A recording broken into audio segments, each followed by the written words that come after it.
Bismillahirrahmanirrahim. Assalamualaikum warahmatullahi wabarakatuh. Perkenalkan, nama saya Risdayanti dengan NIM 105731101319 nomor urut 11. Baik, di sini saya akan mempresentasikan tentang konsolidasi pada anak perusahaan yang dimiliki kurang dari kepemilikan penuh mata kuliah akuntansi keuangan lanjutan 1. Langsung saja, pada tanggal 1 Januari 2020, PT Pusaka memiliki 80% kepemilikan pada PT Buritan seharga 140 juta, nilai wajar dari kepemilikan non-pengendali diestimasikan sekitar 20 juta rupiah.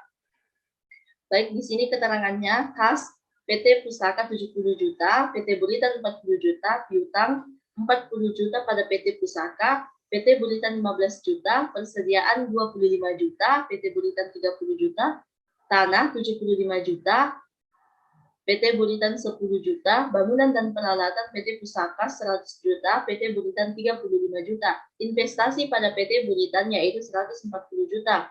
Nah, total aset yaitu 450 juta hasilnya dari penjumlahan antara kas, piutang, persediaan, tanah, bangunan, dan peralatan. Begitupun pada PT Buritan. Liabilitas lancarnya 80 juta pada PT Pusaka, PT Buritan 10 juta, utang jangka panjang PT Pusaka 170 juta, PT Buritan 50 juta, saham biasa 125 juta pada PT Pusaka, PT Buritan 40 juta. Saldo laba yaitu 75 juta pada PT Pusaka, PT Buritan 30 juta. Total liabilitas dan ekuitasnya yaitu 450 juta pada PT Pusaka dan PT Buritan 130 juta.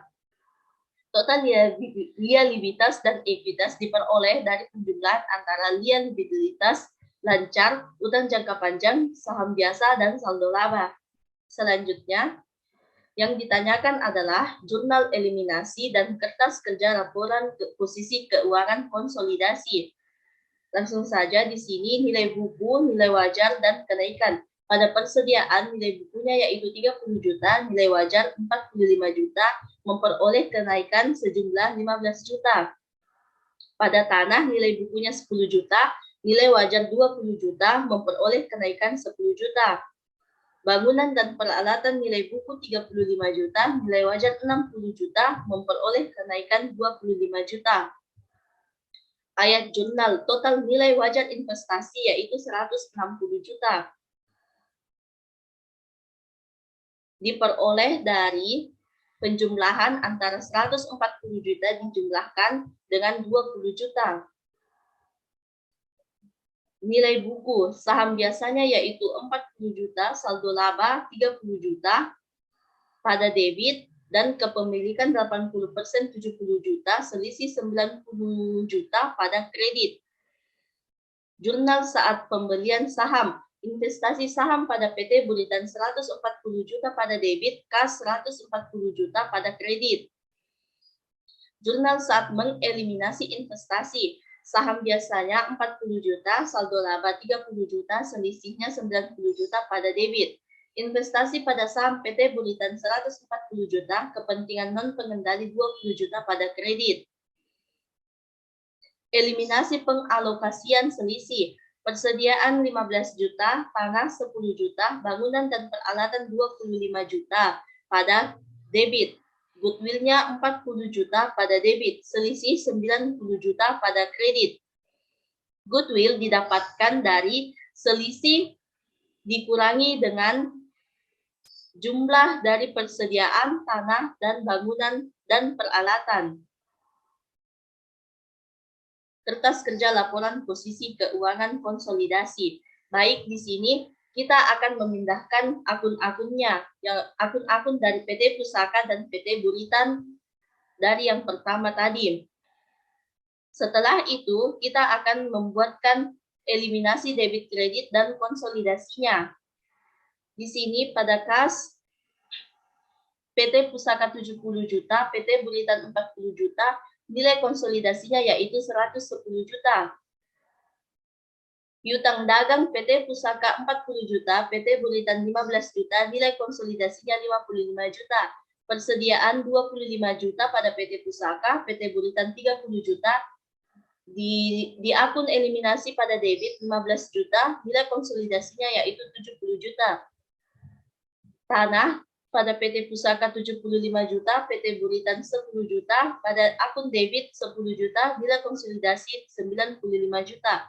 Bangunan dan peralatan PT Pusaka 100 juta, PT Buritan 35 juta, debit 25 juta, konsolidasi 160 juta.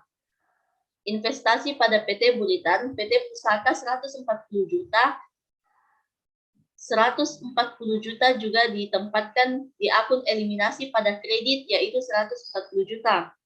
Selisihnya pada akun debit 90 juta, pada akun kredit juga 90 juta. Goodwill pada akun debit 40 juta, dinilai konsolidasi juga 40 juta.